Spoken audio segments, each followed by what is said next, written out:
ஆட்சியில் பங்கு வேணும் அப்படின்னு திருமாவளவன் வீடியோ வெளியிட்டார். அதுக்கு பிறகு முதல்வர் திரு ஸ்டாலின் போய் பார்த்தாரு. ஆனால் அந்த கொள்கை நீடிக்குது, ஆனால் அதை பற்றிலாம் பேசலை அப்படின்னாரு.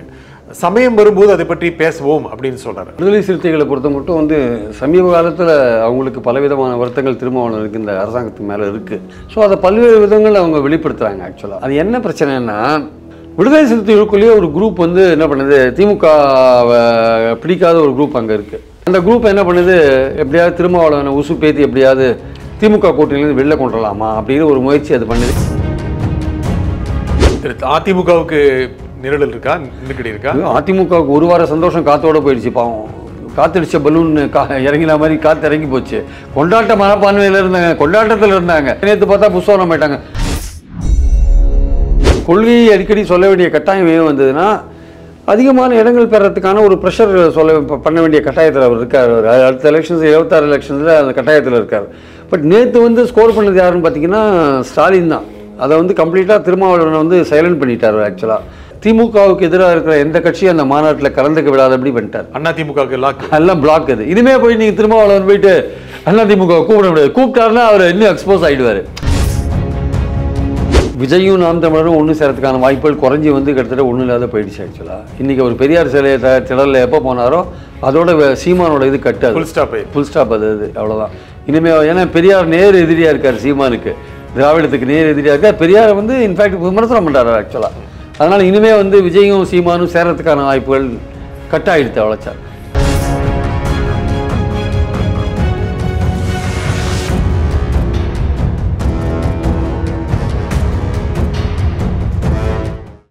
வணக்கம் ஆக நண்பர்களே. ஆட்சியில் பங்கு இந்த விவகாரத்தில் திருமாவளவன் பதுங்குகிறாரா, எப்போது பாய்வார்? இதை பற்றி பேசுவதற்காக பத்திரிகையாளர் திரு பிரியன் இங்கு வந்திருக்கிறார். வணக்கம் திரு பிரியன். வணக்கம் சார். ஆட்சியில் பங்கு வேணும் அப்படின்னு திருமாவளவன் வீடியோ வெளியிட்டார். அதுக்கு பிறகு முதல்வர் திரு ஸ்டாலின் போய் பார்த்தாரு. ஆனால் அந்த கொள்கை நீடிக்குது, ஆனால் அதை பற்றிலாம் பேசலை அப்படின்னாரு. சமயம் வரும்போது அதை பற்றி பேசுவோம் அப்படின்னு சொல்கிறார். அதுனா சமயங்கிறது இப்போது பதுங்குறாரா, எப்போது பாய வாய்ப்பு இருக்கா? இல்லை, அவங்களுடைய கொள்கை 99லேருந்து அந்த கொள்கை இருக்குது ஆக்சுவலாக. ஸோ அந்த விடுதலை சிறுத்தைகளை பொறுத்த மட்டும் சமீப காலத்தில் அவங்களுக்கு பலவிதமான வருத்தங்கள் திருமாவளவனுக்கு இந்த அரசாங்கத்துக்கு மேலே இருக்குது. ஸோ அதை பல்வேறு விதங்கள் அவங்க வெளிப்படுத்துகிறாங்க. ஆக்சுவலாக அது கூட்டணியிலேருந்து வெளியில் வரத்துக்கான விஷயம் இல்லை. கூட்டணியோட தலைமை தாங்க கட்சியை கொஞ்சம் ப்ரெஷர் பண்ணி நாங்கள் தனித்துவமாக தான் இயங்குறோம், நாங்கள் உங்களுக்கு அடிமை கிடையாது, எங்களுக்கும் தனிப்பட்ட கருத்துக்கள்லாம் இருக்குது, அதனால் நீங்கள் அதிகமான சீட் கொடுக்கணும், நாங்கள் 2 எம்பி வச்சுருக்கோம் பானை சின்னத்தில், 12 அசம்பிளி தொகுதி கொடுக்குறோம் அப்படின்ற மாதிரி ஏதோ ஒரு ஐடியா வச்சுட்டு காயில மூவ் பண்ணுறாங்க. ஆக்சுவலாக ஓகே, அது அவங்களுடைய அரசியல். பட் அதிகாரத்தில் பங்குன்றது அவங்க அந்த ட்விட்டர் போட்டு எடுத்தாங்க, எல்லாம் பண்ணினாங்க. அவர் முதல்வர் வரும்போது ட்விட்டர் போட்டாங்க கரெக்டாக, அமெரிக்காவிலேருந்து வரும்பொழுது. ஸோ அவருடைய பாயிண்ட் என்னன்னா அதிகாரத்தில் பங்கு அப்படின்றத சரியான சமயத்தில் கேட்போம் அப்படின்னா, இந்த சரியான சமயம் எப்போ வரும்னா சமீப காலத்தில் வரா மாதிரி எனக்கு தெரியல. ஆக்சுவலாக ஏன்னா விடுதலை சிறுத்தைகளோட அரசியலை நீங்கள் பார்க்கும்பொழுது கடந்த 10 வருடங்களில் இந்த திமுக கூட்டணி அரசாங்கத்தில் அவங்க இருந்து பெற்ற அந்த அரசியல் நகர்வு இருக்குல்ல, முன்னேற்றம், அது ரொம்ப அதிகம். ஆக்சுவலாக இந்த 19லேருந்து 24க்குள்ளே 2 எம்பி 4 எம்எல்ஏ இதெல்லாம் விஷயங்கள் தொடர்ந்து அவங்க பெற்றுட்ருக்காங்க. ஸோ அப்படி இருக்கும்போது அது பெரிய ஒரு அரசியல் ரீதியாக பெரிய ஒரு முன்னேற்றம். அடுத்த கட்டமாக அதிகாரத்தில் பங்களிப்பு அது இயல்பாக அமையக்கூடிய ஒரு விஷயம். நீங்கள் கூட்டணிக்கு தலைமை தாங்க போகிற கட்சிகிட்ட முதல்லையே கூட்டணியை ஃபார்ம் பண்ணும்போதே அதிகாரத்தில் பங்கு இருந்தால் தான் கூட்டணியில் சேருவேன்னு சொன்னீங்கன்னா உங்களை அப்போவே கட்டி விட்ருவாங்க. ஏன் அப்படின்னா தமிழ்நாட்டில் கூட்டணி அப்படின்னு சொல்லி ஓட்டு கேட்டிங்கன்னா ஓட்டு விழாது, நம்ப மாட்டாங்க மக்கள். தமிழ்நாட்டில் கூட்டணி கவர்மெண்ட்டுக்கு ஆதரவு கிடைக்காது ஆக்சுவலாக. ஸோ அதனால் சரி கூட்டணி அமைச்ச பிறகு நாயுடு கொடுக்குறாரு, ஜனகல்யாணுக்கு கொடுத்தா மாதிரி ஏதாவது கொடுப்பாரா, பவன் கல்யாணுக்கு ஏதோ கொடுத்துருக்காரு துணை முதலமைச்சர், அந்த மாதிரி கொடுப்பாருன்னா இப்போ இருக்கிற கட்சி திமுக கொடுக்குமான்னு எனக்கு சந்தேகம். 96ல் கலைஞரே கொடுக்கலன்றத, 2006ல் கலைஞரே கொடுக்கலன்றதை நம்ம பார்த்தோம். நம்ம அப்போ கிடைக்கும்? அப்போது கூட்டணிக்கு தலைமை தாங்குகிற கட்சி வழக்கமாக தாங்கள் மெஜாரிட்டி பெற வேண்டும் என்பதற்காக ஒரு 150 இடங்களில் போட்டி போடுற கட்சி, அது மீதி இருக்கிற 84 இடங்களை பிரித்து கொடுக்கும்போது 7, 8, 6 கட்சிகளுக்கு 5 கட்சிகளுக்கு ஆளுக்கு 10 சீட் கொடுத்தா கூட அவர்கள் முழுவதுமாக வெற்றி பெற்று வந்தால் கூட அவங்களால ஆட்சி அமைக்க முடியாது. 150 இடங்களில் போட்டி போடுற திமுக தான் ஒரு 125, 120 இடங்களை வெற்றி பெற்று ஆட்சி அமைக்கக்கூடிய வாய்ப்பு பெறும். அது தன்னுடைய போட்டி போடுற இடங்களை 120 குறைச்சிக்காது. குறைச்சா அது வின் பண்ணுற இடம் 100 மாறிடும். 100 மாறினா மெஜாரிட்டி இருக்காது. மெஜாரிட்டி இல்லைன்னா நீங்கள் மற்ற கட்சிகளை நம்ப வேண்டியிருக்கும், கூட்டணி கட்சிகளை நம்ப வேண்டியிருக்கும். அந்த நிலைமைக்கு திமுக தன்னை வைத்துக் கொள்ளாது. அது வந்து சான்ஸே கிடையாது. ஒருவேளை 150 இடங்களில் போட்டி போட்டு திமுக வந்து 100 இடங்களில் தான் வின் பண்ணிட்டு வச்சுக்கோங்களேன். அப்போ 17 இடங்கள் மெஜாரிட்டிக்கு பாக்கி இருக்குது. அப்போ கூட கூட்டணியாக போட்டி போட்ட இந்த கட்சிகளுக்கு இயல்பாகவே ஒரு வாய்ப்பு வரும். அதை வந்து கேட்டு பெற வேண்டிய நிர்பந்தம் திமுகவுக்கு வரும். நீங்கள் எங்களை ஆதரிக்கணும்னா சரி அதிகாரத்தில் பங்கு கொடுங்க, அது இயல்பாக அமைகிற ஒரு விஷயம். மற்றபடி கூட்டணி என்று சொல்லி அதிகாரத்தில் வந்து மக்கள் முன்னாடி போய் ஓட்டு கேட்டிங்கன்னா அதுக்கான வாய்ப்புகள் ரொம்ப கம்மி. விடுதலை சிறுத்தைகள் தானாகவே ஆட்சிக்கிற வாய்ப்பும் இங்கே கிடையாது. ஆக்சுவலாக அது மற்ற கட்சிகளை கூட்டணி சேர்த்து கொண்டு ஆட்சி அமைக்கிற வாய்ப்பும் இமீடியட்டாக இல்லை.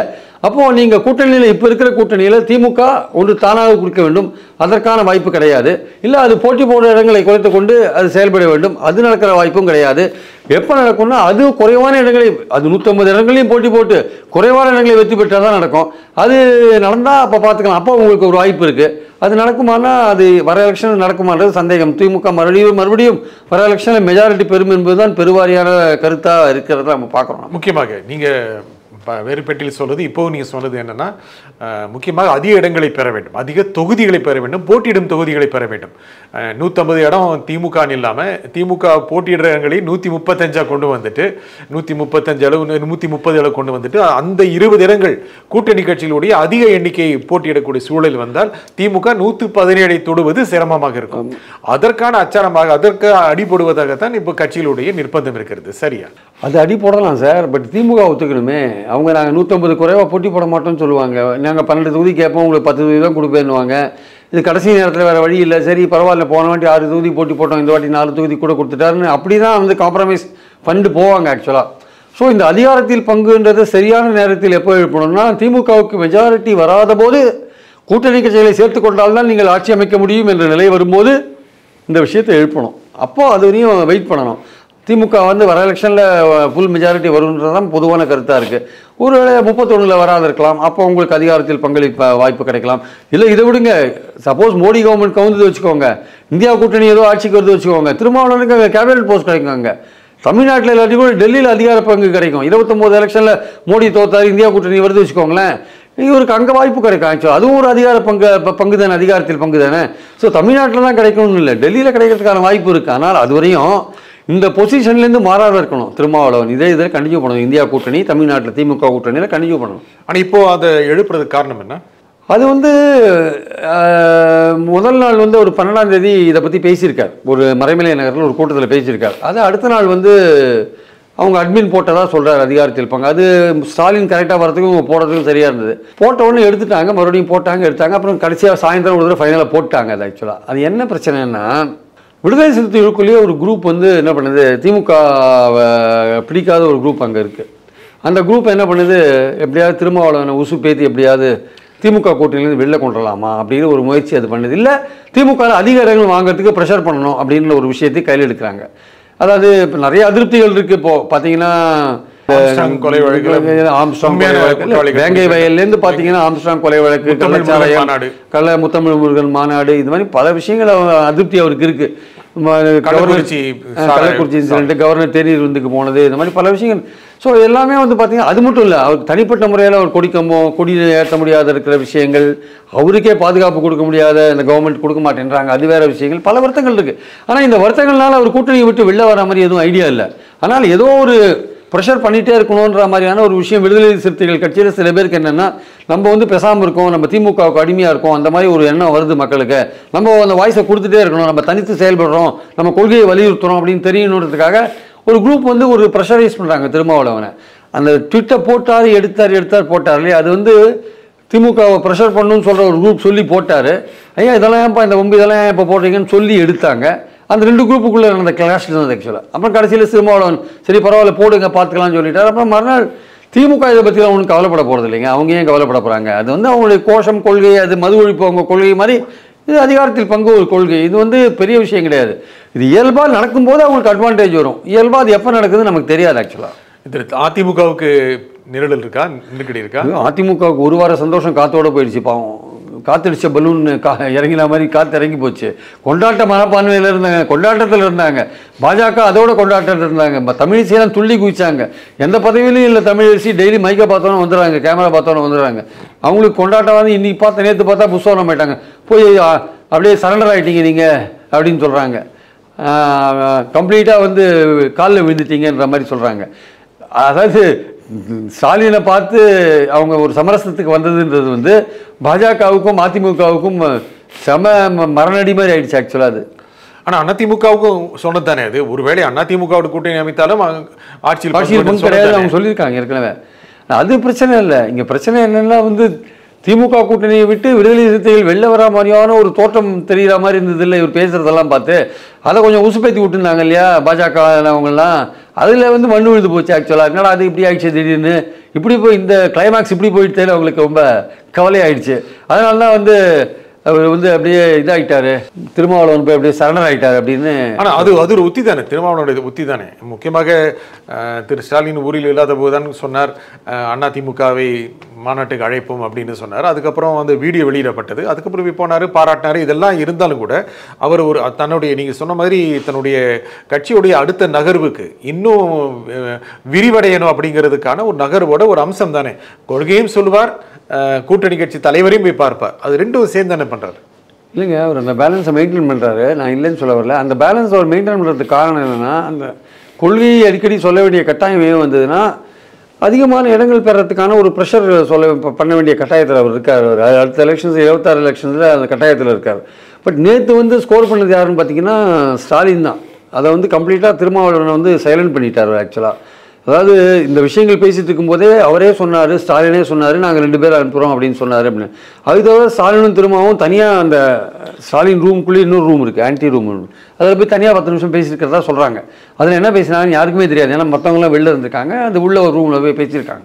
சில போது கலைஞர் கூட ரொம்ப முக்கியமான விஷயம் பேசுகிறதுனா அங்கே போய் உள்ளே போயிடுவார், அந்த ரூமில் போய் பேசுவார். ஸோ அந்த மாதிரி ஒரு ரூமில் போய் இவங்க பேசியிருக்காங்க. ஸோ அப்படி இருக்கும்பொழுது என்ன பேசினாங்கன்னு தெரியாது. அப்போ அப்படி இருக்கும்போது என்னன்னா என்ன பேசி ஆக்சுவலாக இவருக்கு பல விஷயங்கள்லாம், திருமாவளவனுக்கு பல குறைகள்லாம் இருக்குது. அவருக்கு கூட்டணி கட்சியாக இருந்தால் கூட அரசாங்கத்தில் பல விதமான காரியங்கள் நடக்க மாட்டேங்குது, லோக்கல் அதிகாரிகள் யாரும் கோவப்பட்டு இருக்க மாட்டேங்கிறாங்க. அதெல்லாம் பல விஷயங்கள் வருத்தங்கள்லாம் அவங்க கட்சிக்காரங்களுக்கு இருக்குது ஆக்சுவலாக. அப்போது பேசிட்டு வெளில வந்தோடனே தான் எல்லாரும் எதிர்க்கும் என்ன சொல்கிறாரு, எங்கள் ஆட்கள் 2 பேர் அனுப்புகிறேன்னு சொல்கிறார். இப்போ இதன் மூலமாக ஸ்டாலின் என்ன பண்ணிட்டாரு, திமுகவுக்கு எதிராக இருக்கிற எந்த கட்சியும் அந்த மாநாட்டில் கலந்துக்க விடாதபடி பண்ணிட்டார். அதிமுகவுக்கு எல்லாம் பிளாக். அது இனிமே போய் நீங்கள் திருமாவளவன் போயிட்டு அதிமுக கூப்பிட முடியாது, கூப்பிட்டாருன்னா அவர் இன்னும் எக்ஸ்போஸ் ஆகிடுவார். அவர் உண்மையிலேயே போகிறாரு அப்படின்னு அப்போ நீங்கள் தீர்மானிச்சிக்கலாம். திமுக தானாகவே வலிஞ்சு சொன்னாங்க அப்படின்னா கூட அதை வந்து என்ன பண்ணிட்டாரு, நம்ம இப்படி சொல்லிட்டா திரும்ப அடுத்தமும் எதுவும் எடுக்க முடியாது அப்படின்னு தான் ஸ்டாலின் சொல்கிறார் ஆக்சுவலாக. அது சொன்னோன்னே இவர் அடுத்தமும் வந்து இப்போ நேற்று எவ்வளவு கேள்வி அவரை கேட்குறாங்க அதிமுகவை பற்றி. அதிமுக அந்த வார்த்தையை அவர் உச்சரிக்கலையே நேற்று ப்ரெஸ் கான்ஃபரன்ஸில். ஆனால் அதுக்கு முதல் நாள் ஏன் அதிமுகன்ற வார்த்தையை சொன்னார், நேற்று ஏன் சொல்லலை அவர் ஆக்சுவலாக.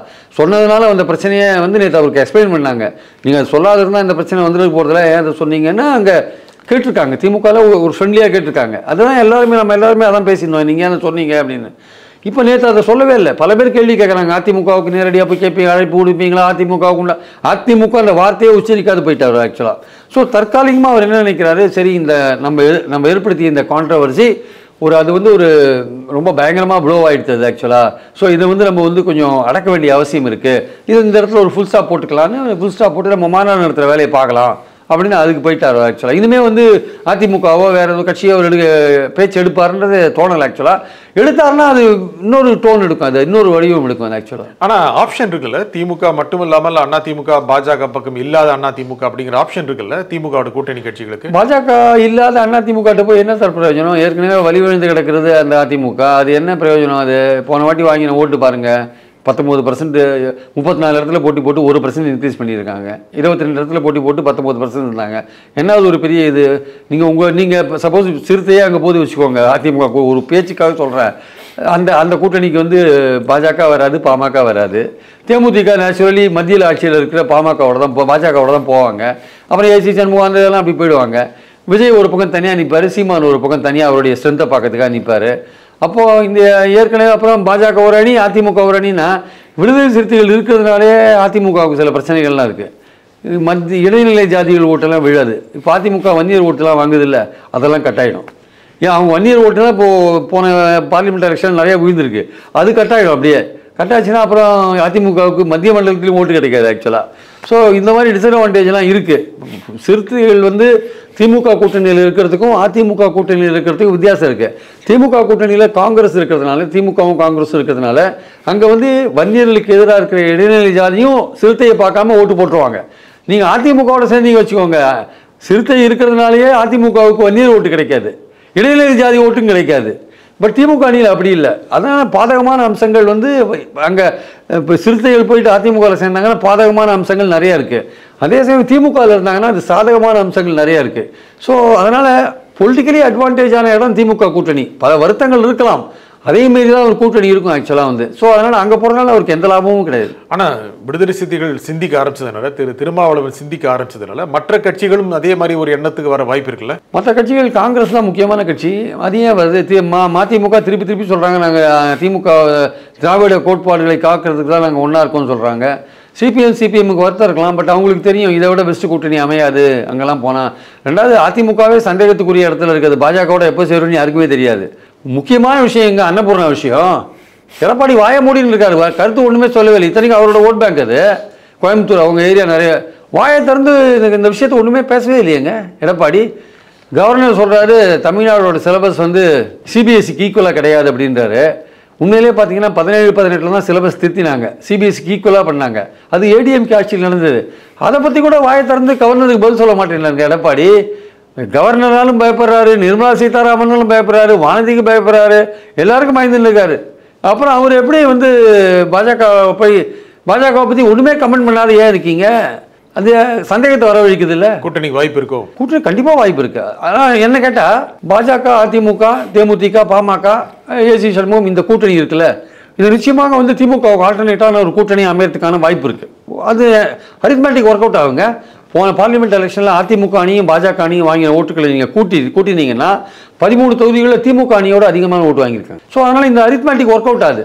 அதனால் சும்மா அதிமுகவில் இருக்கிறவங்களும் பாஜகவில் இருக்கிறவங்களும் இப்போது பேசிட்டு தான் இருக்காங்க.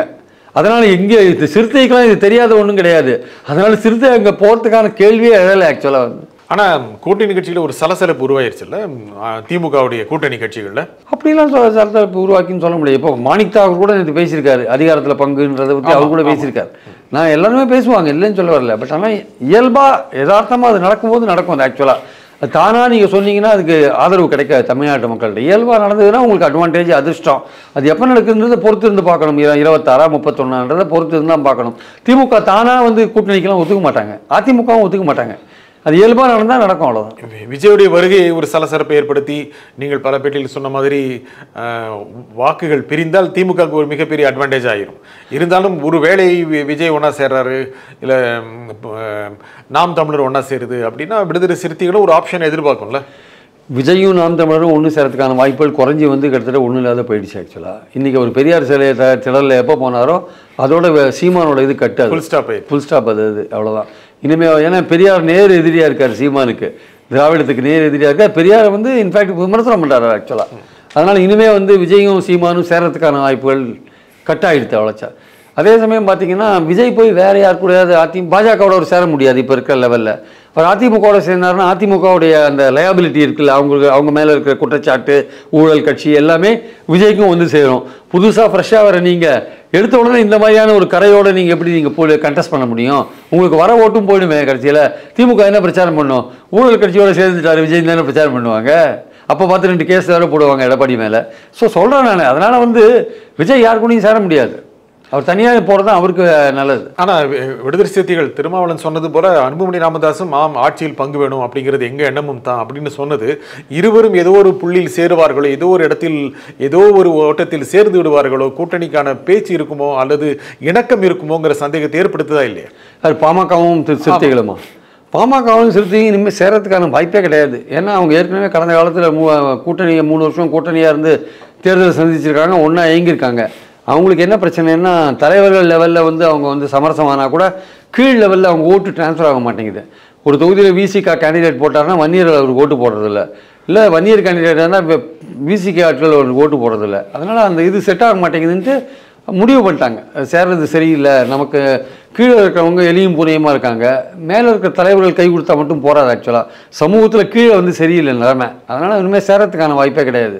ஆனால் தலைவர்கள் நினைத்தால் ஓரளவு எனக்கு தலைவர்கள் அதில் நினைச்சாங்க, அப்போ சேர்ந்தாங்க. ஆனால் அது பலன் கொடுக்கல அரசியல் ரீதியாக. அதனால் அரசியல் ரீதியாக பலன் நடப்பது இதுக்கு சேரணும். ஆனால் சமீபத்தில் வந்த அறிக்கைகள், அதற்கு திரு ரவிக்குமார் கொடுத்த பதில், இதெல்லாம் பார்க்கும் பொழுது ரொம்ப டிஸ்டன்ஸ் இல்லை, இப்போ கொஞ்சம் டிஸ்டன்ஸ் குறைஞ்சிருச்சோ அப்படிங்கிற சந்தேகம். பாமக ஒரு சாதி கட்சின்றதுல உங்களுக்கு எந்த விதமான கருத்து வேறுபாடும் கிடையாது.